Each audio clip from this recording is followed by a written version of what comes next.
अपने अनुभव साझा करें। सीधे रुख करते हैं संसद का। एक नया विश्वास भरता हो, ये अपने आप में 17वीं लोकसभा से आज देश अनुभव कर रहा है और मुझे पक्का विश्वास है कि देश 17वीं लोकसभा को जरूर आशीर्वाद देता रहेगा। इन सारी प्रक्रियाओं में सदन के सभी माननीय सदस्यों का बहुत महत्वपूर्ण रोल रहा है, महत्वपूर्ण भूमिका रही है और ये समय है कि मैं सभी माननीय सांसदों का इस गृह के नेता के नाते भी और आप सबके एक साथी के नाते भी आप सबका अभिनंदन करता हूं।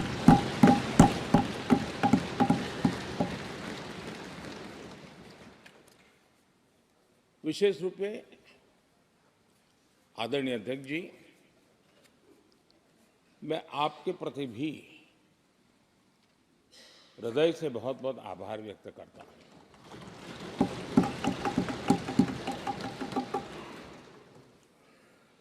पांचों वर्ष कभी कभी सुमित्रा जी मुक्त हास्य करती थी, लेकिन आप हर पल आपका चेहरा मुस्कान से भरा रहता था। यहाँ कुछ भी हो जाए लेकिन कभी भी उस मुस्कान में कोई कमी नहीं आई।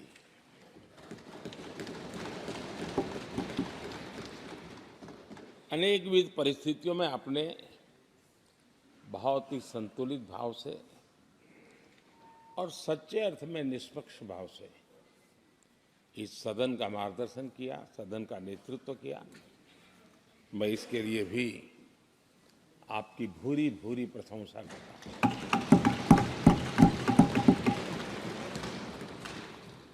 आक्रोश के पल भी आए, आरोप के भी पल आए, लेकिन आपने पूरे धैर्य के साथ इन सभी स्थितियों को संभालते हुए और एक सूझबूझ के साथ आपने सदन को चलाया, हम सबका मार्गदर्शन किया। इसके लिए भी मैं आपका आभारी हूं। आदरणीय सभापति जी, इस 5 वर्ष में इस सदी का सबसे बड़ा संकट पूरी मानव जात ने झेला।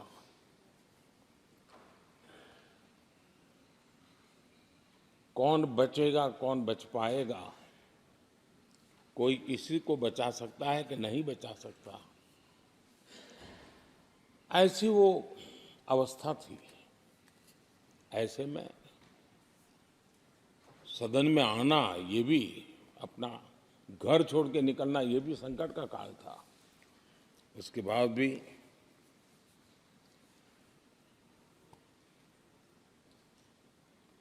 जो भी नई व्यवस्थाएं करनी पड़ी, आपने उसको किया।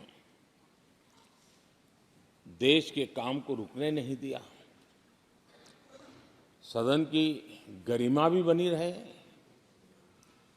और देश के आवश्यक कामों को जो गति देनी चाहिए, वो गति भी बनी रहे और उस काम में सदन की जो भूमिका है वो रत्ती भर भी पीछे न रहे। इसको आपने बड़ी कुशलता के साथ संभाला और दुनिया के लिए एक उदाहरण के रूप में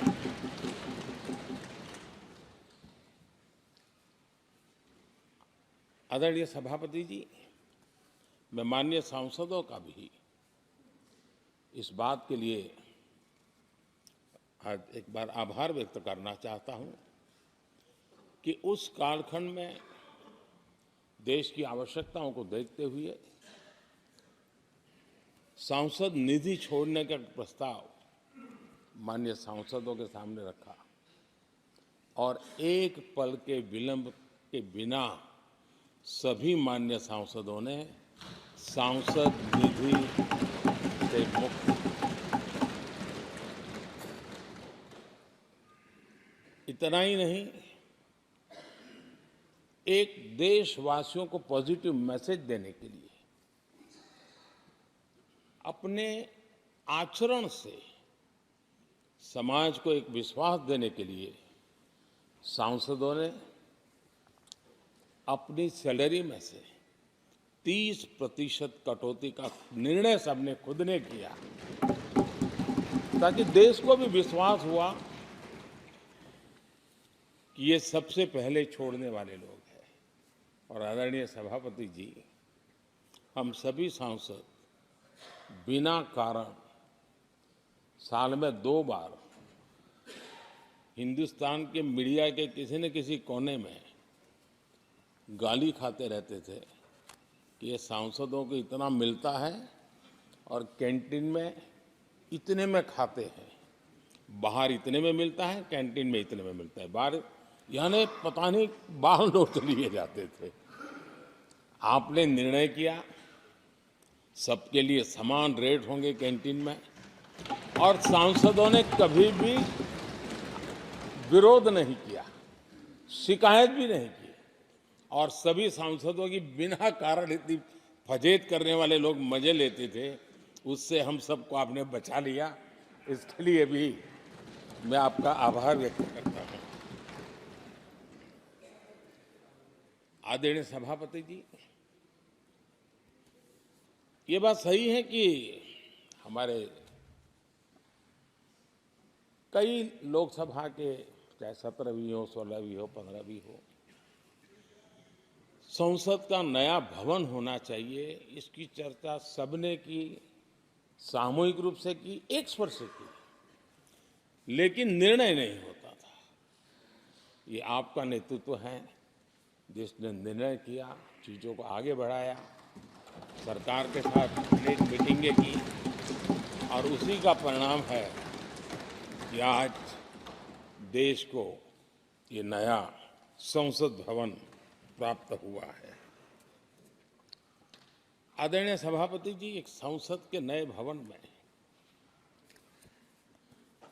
एक विरासत का अंश और जो आजादी की पहली पल थी उसको जीवंत रखने का हमेशा हमेशा हमारे मार्गदर्शक रूप में ये सेंगोल को यहाँ स्थापित करने का काम, और अब प्रतिवर्ष उसको सेरेमोनियल इवेंट के रूप में उसको हिस्सा बनाने का एक बहुत बड़ा काम आपके नेतृत्व में हुआ है, जो भारत की आने वाली पीढ़ियों को हमेशा हमेशा हमें आज़ादी के उस प्रथम पल के साथ जोड़ के रखेगा, और आज़ादी की वो पल क्यों थी हमें वो याद रहेगा, तो देश को आगे ले जाने की वो प्रेरणा भी बनी रहेगी। उस पवित्र काम को आपने किया है। आदरणीय सभापति जी, ये भी सही है कि इस कालखंड में G20 की अध्यक्षता का भारत को मिली। भारत को बहुत सम्मान मिला। देश के हर राज्य ने अपने अपने तरीके से विश्व के सामने भारत का सामर्थ्य और अपने राज्य की पहचान बखूबी प्रस्तुत की, जिसका प्रभाव आज भी विश्व के मन पर है। उसके साथ आपके नेतृत्व में G20 की तरह P20 का जो सम्मेलन हुआ और विश्व के अनेक देशों के स्पीकर्स यहाँ आए, और मदर ऑफ डेमोक्रेसी भारत किस महान परंपरा को लेकर के, किस डेमोक्रेटिक वैल्यूज को लेकर के सदियों से हम आगे बढ़े हैं। व्यवस्थाएं बदली होगी, लेकिन डेमोक्रेटिक मन भारत का हमेशा बना रहा है। उस बात को आपने विश्व के स्पीकर्स के सामने बखूबी प्रस्तुत की, और भारत को लोकतांत्रिक व्यवस्थाओं में भी एक प्रतिष्ठा प्राप्त कराने का काम आपके नेतृत्व में हुआ। आदरणीय सभापति जी, मैं एक बात के लिए आपका विशेष अभिनंदन करना चाहता हूं। शायद हमारे सभी माननीय सांसदों का और मीडिया का भी उस तरफ ध्यान नहीं गया है। हम संविधान सदन जिसको कहते हैं, जो पुरानी संसद, जिसमें महापुरुषों के जन्म जयंती निमित्त उनकी प्रतिमा को पुष्प चढ़ाने के लिए हम लोग एकत्र आते हैं, लेकिन वो एक 10 मिनट का इवेंट होता था और चले जाते थे। आपने देश भर में इन महापुरुषों के लिए वक्तृत्व स्पर्धा, निबंध स्पर्धा का एक अभियान चलाया। उसमें से जो बेस्ट ऑरेटर होते थे और बेस्ट एसेज होते थे, हर राज्य से 2-2 बालक उस दिन दिल्ली आते थे और उस महापुरुष की जन्म जयंती के समय, पुष्प वर्षा के समय वो मौजूद रहते थे, देश के नेताओं को, और बाद में वो पूरा दिन भर रह करके उस पर अपना व्याख्यान देते थे। वे दिल्ली के अन्य स्थान पर जाते थे, वो सांसद की गतिविधियों को समझते थे। यानी अपने ये निरंतर प्रक्रिया चला करके देश के लाखों विद्यार्थियों को भारत की संसदीय परंपरा से जोड़ने का बहुत बड़ा काम किया। और ये परंपरा, ये आपके खाते में रहेगी और आने वाले समय में हर कोई बड़े गौरव के साथ इस परंपरा को आगे बढ़ाएगा। मैं इसके लिए भी आपका अभिनंदन करता हूं। आदरणीय अध्यक्ष जी, संसद की लाइब्रेरी जिसको उपयोग करना चाहिए वो कितना कर पाते थे वो तो मैं नहीं कह सकता हूं, लेकिन आपने उसके दरवाजे सामान्य व्यक्ति के लिए खोल दिए। ज्ञान का ये खजाना, परंपराओं की विरासत, उसको आपने जन सामान्य के लिए खोल करके बहुत बड़ी सेवा की है। मैं इसके लिए भी आपका हृदय से अभिनंदन करता हूं। पेपरलेस पार्लियामेंट, डिजिटलाइजेशन, आपने आधुनिक टेक्नोलॉजी हमारी व्यवस्था में कैसे बने। शुरू में कुछ साथियों को दिक्कत रही, लेकिन अब सब इसके आदी हो गए हैं। सब मैं देखता हूं, जब यहाँ बैठे हैं तो कुछ न कुछ करते रहते हैं। तो अपने आप में एक बहुत बड़ा काम आपने किया है। ये एक स्थायी व्यवस्थाएं आपने निर्माण की है। मैं इसके लिए आपका बहुत आभार व्यक्त करता हूँ। आदरणीय अध्यक्ष जी, आपकी कुशलता और माननीय सांसदों की जागरूकता, उन सबका संयुक्त प्रयास मैं कह सकता हूं कि जिसके कारण 17वीं लोकसभा की प्रोडक्टिविटी करीब 97% रही है।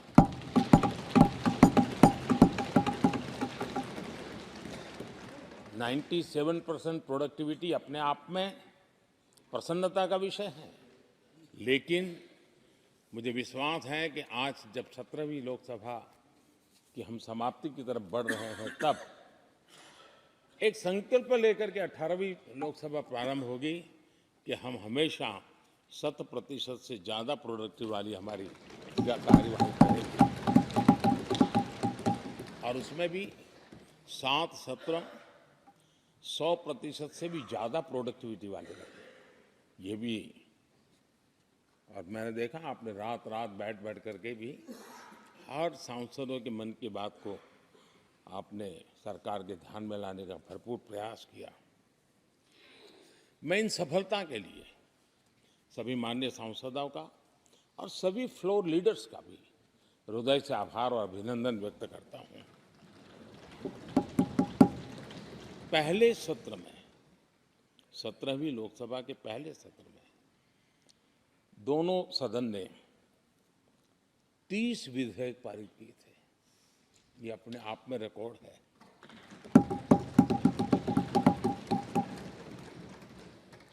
और एक नए नए बेंचमार्क 17वीं लोकसभा ने बनाए हैं। आदरणीय अध्यक्ष जी, आजादी के 75 वर्ष पूरा होने का उत्सव हम सबको कितना बड़ा सौभाग्य मिला कि ऐसे अवसर पर हमारे सदन ने अत्यंत महत्वपूर्ण कामों को नेतृत्व किया, हर स्थान पे हुआ। शायद ही कोई सांसद ऐसा होगा कि जिसने आज़ादी के 75 वर्ष को लोकोत्सव बनाने में अपने अपने क्षेत्र में भूमिका अदा न की हो। यानी सचमुच में आज़ादी के 75 वर्ष को देश ने जी भर करके उत्सव से बनाया और उसमें हमारे माननीय सांसदों की और इस सदन की बहुत बड़ी भूमिका रही है। हमारे संविधान लागू होने के 75 वर्ष, ये भी अवसर इसी समय इसी सदन को मिला है, इसी सभी माननीय सांसदों को मिला है। और संविधान की जो भी जिम्मेवारियां उसकी शुरुआत यहाँ से होती हैं और उनके साथ ये जुड़ना ये अपने आप में बहुत बड़ी प्रेरक है। आदरणीय अध्यक्ष जी, इस कार्यकाल में बहुत ही रिफॉर्म्स हुए हैं और गेम चेंजर है। 21वीं सदी के भारत की मजबूत नींव उन सारी बातों में नजर आती है। एक बड़े बदलाव की तरफ तेज गति से देश आगे बढ़ा है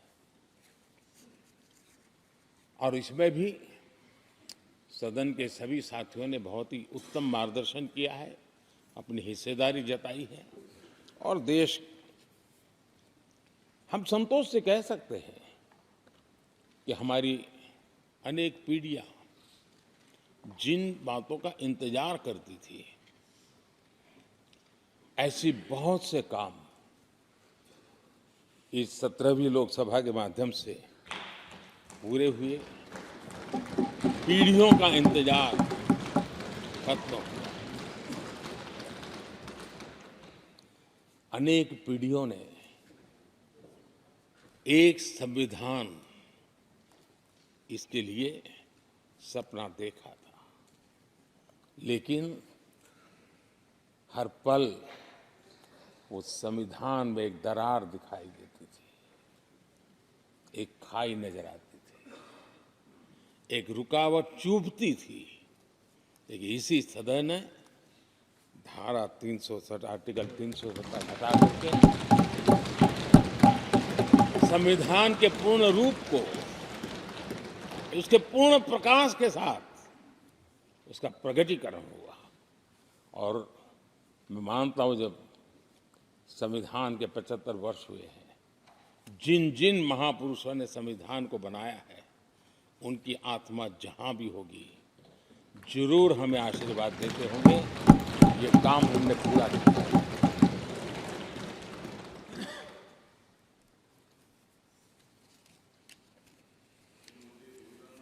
कश्मीर के भी, जम्मू कश्मीर के लोगों को सामाजिक न्याय से वंचित रखा गया था। आज हमें संतोष है कि सामाजिक न्याय का जो हमारा कमिटमेंट है वो हमारे जम्मू कश्मीर के भाई बहनों को भी पहुंचा करके हम आज एक संतोष की अनुभूति कर रहे हैं। आदरणीय अध्यक्ष जी, आतंकवाद नासूर बनके देश के सीने पर गोलियां चलाता रहता था। मां भारती की धरा आए दिन रक्त रंजित हो जाती थी। देश के अनेक वीर होनहार लोग आतंकवाद के कारण बलि चढ़ जाते थे। हमने आतंकवाद के विरुद्ध सख्त कानून बनाए, इसी सदन ने बनाए। मुझे पक्का विश्वास है कि उसके कारण जो लोग ऐसी समस्याओं का लिए जूझते हैं, उनको एक बल मिला है, मानसिक रूप के उनका कॉन्फिडेंस बढ़ा है और भारत को पूर्ण रूप से आतंकवाद से मुक्ति का उसमें एक एहसास हो रहा है और वो सपना भी सिद्ध होके रहेगा।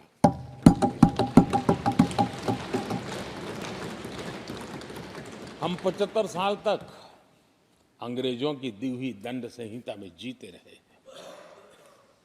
हम गर्व से कहेंगे, देश को, नई पीढ़ी को कहेंगे, आप अपने पोते पोती को कह सकेंगे गर्व से कि देश 75 साल भले दंड संहिता में जिया, लेकिन अब आने वाली पीढ़ी न्याय संहिता में जिएगी।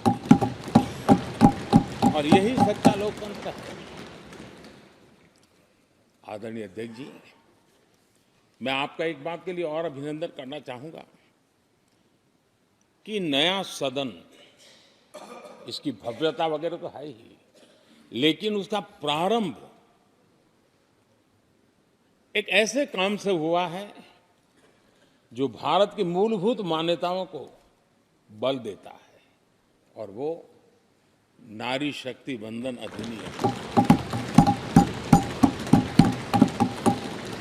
जब भी इस नए सदन की चर्चा होगी तो नारी शक्ति वंदन अधिनियम, इसका जिक्र होकर के, यानी एक, और भले ही वो छोटा सत्र था लेकिन दूरगामी निर्णय करने वाला सत्र था।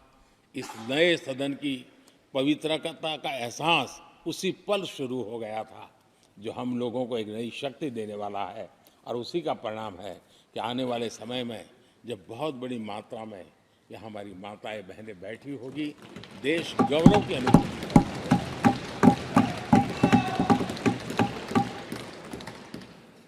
3 तलाक, कितने उतार चढ़ाव से हमारी मुस्लिम बहनें इंतजार कर रही थी। अदालतों ने उनके पक्ष में निर्णय किए थे, लेकिन वो हक उनको प्राप्त नहीं हो रहा था। मजबूरियों से गुजारा करना पड़ रहा था।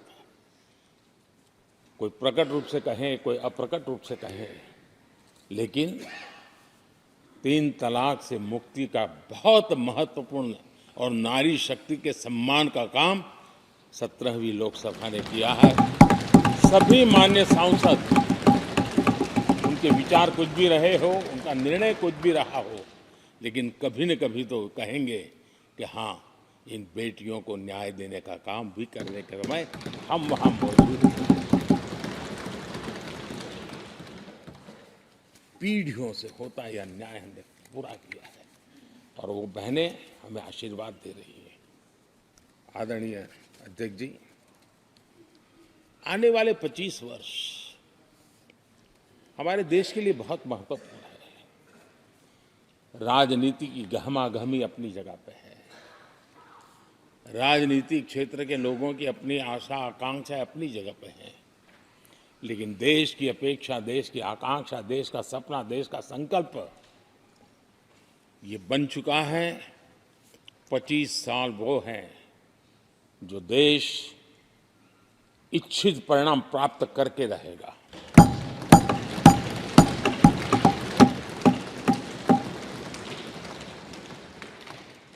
(1930) में जब महात्मा गांधी जी ने दांडी की यात्रा की थी, नमक का सत्याग्रह था, घोषणा होने के पहले लोगों को सामर्थ्य नजर नहीं आया था। चाहे स्वदेशी आंदोलन हो, चाहे सत्याग्रह की परंपरा हो, चाहे नमक का सत्याग्रह हो, उस समय तो घटनाएं छोटी लगती थी, लेकिन 1947, वो 25 साल का कालखंड, उसने देश के अंदर वो जज्बा पैदा कर दिया था।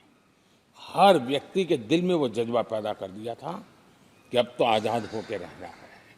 मैं आज देख रहा हूं कि देश में वो जज्बा पैदा हुआ है। हर गली मोहल्ले में हर बच्चे के मुंह से निकला है कि 25 साल में हम विकसित भारत बना के रहेंगे। इसलिए ये 25 साल मेरी देश की युवा शक्ति के अत्यंत महत्वपूर्ण कालखंड है, और हम में से कोई ऐसा नहीं होगा जो नहीं चाहता होगा कि 25 साल में देश विकसित भारत न बने। हर किसी का सपना है। कुछ लोगों ने सपने को संकल्प बना लिया है, कुछ लोग शायद संकल्प बनाते देर हो जाएगी, लेकिन जुड़ना हर एक को होगा। और जो जुड़ भी नहीं पाएंगे और जीवित होंगे तो फल तो जरूर खाएंगे। ये मेरा आदरणीय अध्यक्ष जी, 5 वर्ष युवाओं के लिए बहुत ही ऐतिहासिक कानून भी बने हैं। व्यवस्था में पारदर्शिता लाकर युवाओं को नए मौके दिए गए हैं। पेपर लीक जैसी समस्या जो हमारे युवाओं को चिंतित करती थी, हमने बहुत ही कठोर कानून बनाया है ताकि उनके मन में जो सवाल या निशान था और उनको व्यवस्था के प्रति उनका गुस्सा था, उसको एड्रेस करने का सभी माननीय सांसदों ने देश के युवाओं के मन के भाव को समझ करके बहुत ही महत्वपूर्ण निर्णय किया है। आदरणीय अध्यक्ष जी, ये बात सही है कि कोई भी मानव जात अनुसंधान के बिना आगे नहीं बढ़ सकती है। उसको नित्य परिवर्तन के लिए अनुसंधान अनिवार्य होते हैं और मानव जात का लाखों साल का इतिहास गवाह है कि हर काल में अनुसंधान होते रहे हैं, जीवन बढ़ता चला गया है, जीवन का विस्तार होता गया है। इस सदन ने विधिवत रूप से कानूनी व्यवस्था खड़ी करके अनुसंधान को प्रोत्साहन देने का बहुत बड़ा काम किया है। नेशनल रिसर्च फाउंडेशन, ये कानून आमतौर पर रोजमर्रा की राजनीति की चर्चा का विषय बन नहीं पाता, लेकिन इसके परिणाम बहुत दूरगामी होने वाले हैं और इतना बड़ा महत्वपूर्ण काम ये 17वीं लोकसभा ने किया है। मुझे पक्का विश्वास है देश की युवा शक्ति में इस व्यवस्था के कारण दुनिया का रिसर्च और का एक हब हमारा देश बन सकता है। हमारे देश की युवा के टैलेंट ऐसी है, आज भी दुनिया की बहुत कंपनियां ऐसी हैं जिनके इनोवेशन के काम आज भी भारत में हो रहे हैं, लेकिन एक बहुत बड़ा हब बनेगा, ये मेरा पूरा विश्वास है। आदरणीय अध्यक्ष जी, 21वीं सदी में हमारी बेसिक नीड्स पूरी तरह बदल रही है। कल तक जिसका कोई मूल्य नहीं था, कोई ध्यान नहीं था, वो आने वाले में बहुत अमूल्य बन चुका है। जैसे डेटा, पूरी दुनिया में चर्चा है डेटा का सामर्थ्य क्या होता है। हमने डेटा प्रोटेक्शन बिल ला करके पूरी भावी पीढ़ी को सुरक्षित कर दिया है। पूरी भावी को एक नया शस्त्र हमने उसके हाथ में दिया है, जिसके आधार पर वो अपने भविष्य को बनाने के लिए इसका सही इस्तेमाल भी करेंगे। और digital personal data protection act, ये हमारी 21वीं सदी की पीढ़ी को और दुनिया के लोगों को भी भारत के इस एक्ट के प्रति रुचि बनी हुई है। दुनिया के देश उसका अध्ययन करते हैं, अपना नई नई व्यवस्था अनुकूल करने के लिए प्रयास कर रहे हैं। और डाटा का उपयोग कैसे हो, उसकी भी उसमें गाइडलाइंस है। अनेक प्रकार से प्रोटेक्शन का पूरा प्रबंध करते हुए इसका सामर्थ्य कैसे आए, जिस डेटा को लोग गोल्ड माइन कहते हैं, न्यू ऑयल कहते हैं, मैं समझता हूँ वो सामर्थ्य भारत को प्राप्त हो। और भारत इस शक्ति के इसलिए विशेष है क्योंकि विविधताओं से भरा हुआ देश है। हमारे पास जिस प्रकार की जानकारी और हमारे साथ जुड़े हुआ डेटा जो जनरेट होता है, सिर्फ हमारा रेलवे पैसेंजर्स का डेटा कोई देख ले, दुनिया के लिए बहुत बड़ा संशोधन का विषय बन सकता है। उसकी ताकत को हमने पहचान करके इस कानूनी व्यवस्था को दिया है। आदरणीय अध्यक्ष जी, जल थल नभ, इस सदियों से इन क्षेत्रों की चर्चा चली है, लेकिन अब समुद्री शक्ति और स्पेस की शक्ति और साइबर की शक्ति, ये ऐसी त्रिविध शक्तियों का मुकाबला करने की आवश्यकता खड़ी हुई है। और विश्व जिस प्रकार के संकटों से गुजर रहा है और विश्व में जिस प्रकार के विचारे प्रभाव पैदा करने का प्रयास कर रहे हैं, तब इन क्षेत्रों में हमें सकारात्मक सामर्थ्य भी पैदा करना है और नकारात्मक शक्तियों से अपने आप को, हर चुनौती को चुनौती लेने का सामर्थ्य भी बनाना है। और उसके लिए आवश्यक स्पेस से जुड़े रिफॉर्म्स बहुत अनिवार्य थे और बहुत दूरगामी दृष्टि के साथ स्पेस के रिफॉर्म का काम हमारे यहाँ हुआ है। आदरणीय अध्यक्ष जी, देश ने जो आर्थिक रिफॉर्म किए हैं उसमें 17वीं के लोकसभा के सभी माननीय सांसदों की बहुत बड़ी भूमिका रही है। बीते वर्षों में हजारों कंप्लायंसेस बेवजह हम जनता जनार्दन को ऐसी चीज़ों में उलझाए रखा, ये गवर्नेंस की एक ऐसी विकृत व्यवस्था विकसित हो गई, उसमें से मुक्ति दिलाने का बहुत बड़ा काम हमारे यहाँ हुआ है। और इसके लिए भी ये सदन का मैं आभारी हूँ। यानी इस प्रकार के कंप्लायंसेस के बोझ में सामान्य व्यक्ति तो दब जाता है। और मैंने तो एक बार लाल किले से भी कहा था, हम जब मिनिमम गवर्नमेंट मैक्सिमम गवर्नेंस कहते हैं, मैं दिल से मानता हूं कि लोगों की जिंदगी में से जितना जल्द सरकार निकल जाए उतना ही लोकतंत्र का सामर्थ्य बढ़ेगा। रोजमर्रा की जिंदगी में हर डगर पे सरकार टांग क्यों अड़ाए? हाँ, जो अभाव में है उसके लिए सरकार हर पल मौजूद हो, लेकिन सरकार का प्रभाव उसकी जिंदगी को ही रुकावट बना दे, ऐसी लोकतंत्र नहीं हो सकता है। और इसलिए हमारा मकसद है सामान्य मानवी की जिंदगी से सरकार जितनी हट जाए, कम से कम उसकी जिंदगी में सरकार का नाता रहे, वैसा समृद्ध लोकतंत्र दुनिया के सामने हमने आगे बढ़ाना चाहिए। उस सपने को पूरा करेंगे।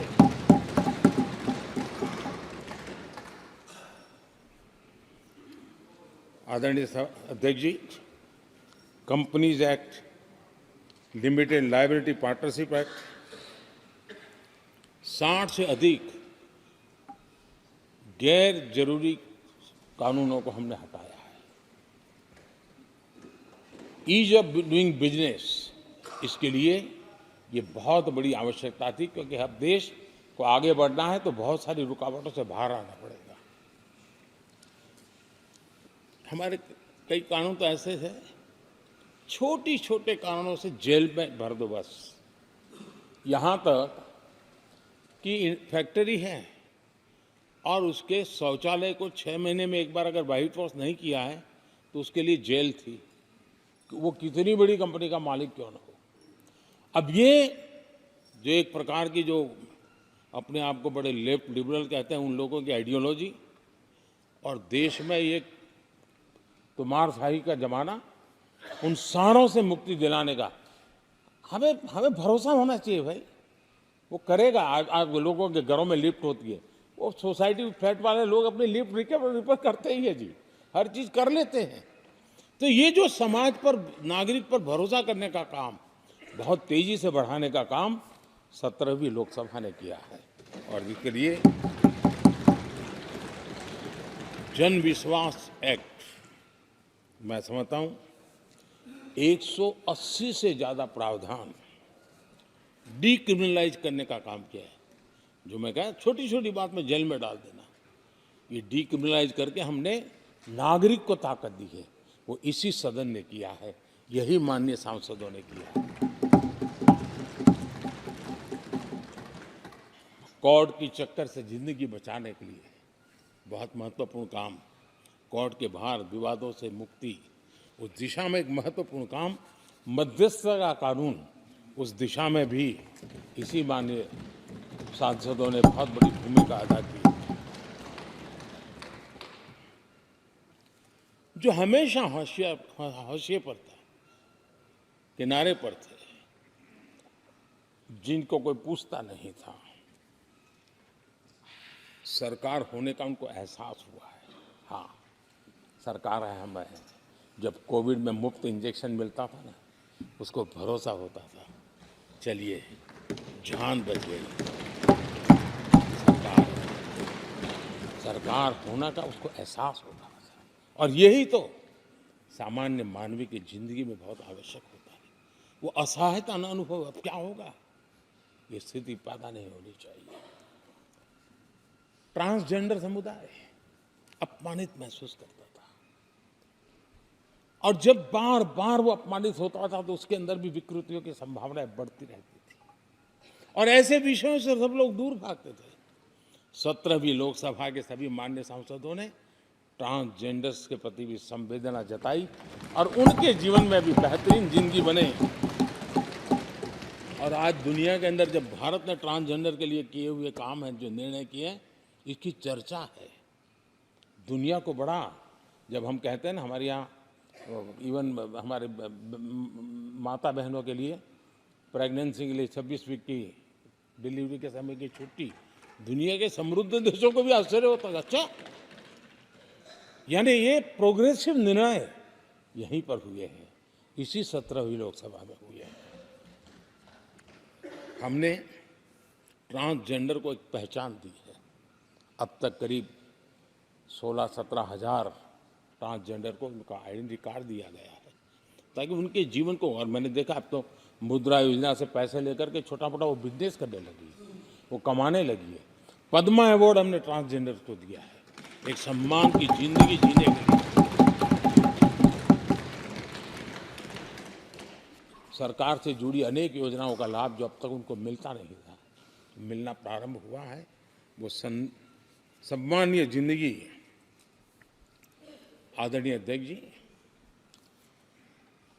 बहुत विकट काल में हमारा समय गया, क्योंकि 1.5-2 साल कोविड ने हमारे पर बहुत बड़ा दबाव डाला।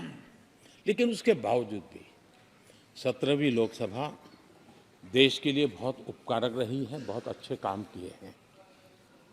लेकिन इस समय हमने कई साथियों को भी खो दिया है।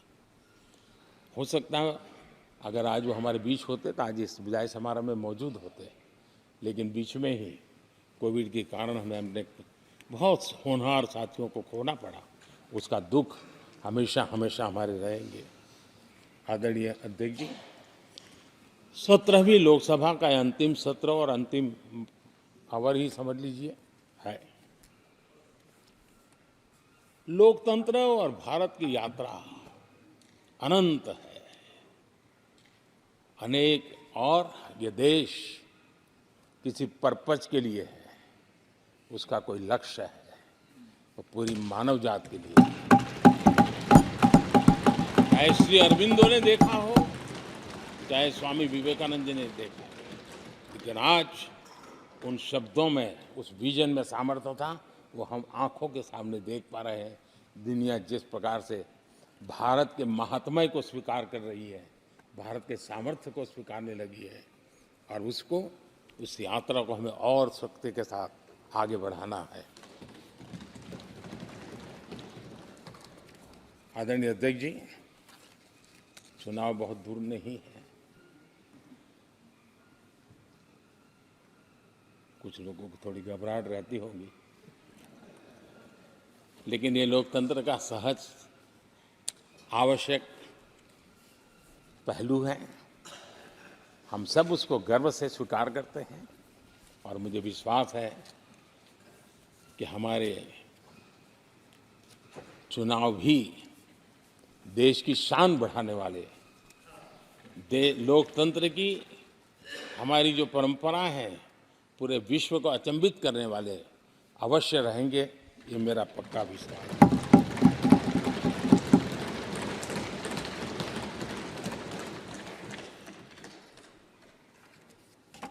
आदरणीय अध्यक्ष जी, मैं सभी माननीय सांसदों का जो सहयोग मिला है, जो निर्णय हम कर पाए हैं, और कभी कभी हमले भी इतने मज़ेदार हुए हैं कि हमारे भीतर की शक्ति भी खिल करके निकली है।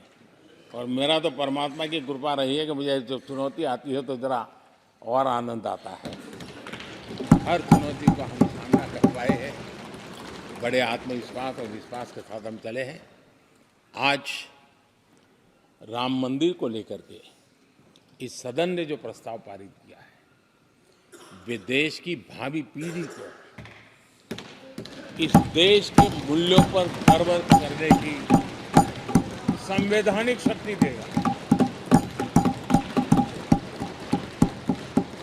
ये सही है कि हर किसी में ये सामर्थ्य नहीं होता है कि ऐसी चीज़ों में तो कोई हिम्मत दिखाते हैं, कुछ लोग मैदान छोड़ के भाग जाते हैं, लेकिन फिर भी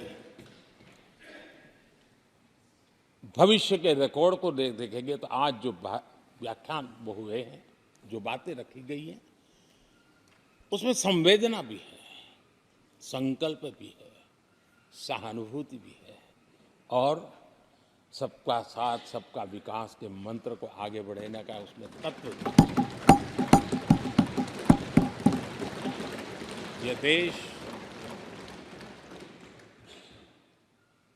बुरे दिन कितने ही क्यों न गए हो, हम भावी पीढ़ी के लिए कुछ न कुछ अच्छा करते रहेंगे।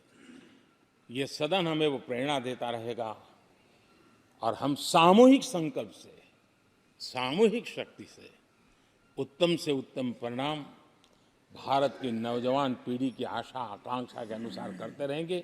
इसी विश्वास के साथ फिर एक बार आपका आभार प्रकट करता हूँ, सभी माननीय सांसदों का आभार प्रकट करता हूँ। बहुत बहुत धन्यवाद।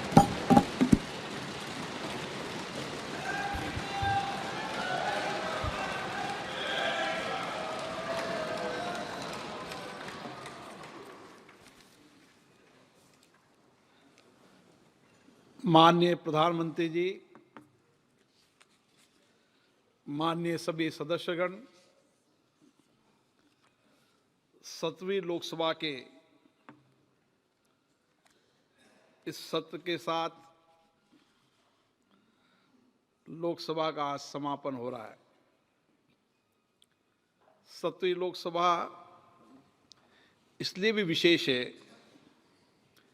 कि भारत के अमृत काल में हमने संसद के पुराने भवन और नए भवन दोनों भवनों में अपने संसदीय दायित्वों को निभाया। यह अवसर हमें मिला, यह अवसर भी हमारी जिंदगी में हमेशा।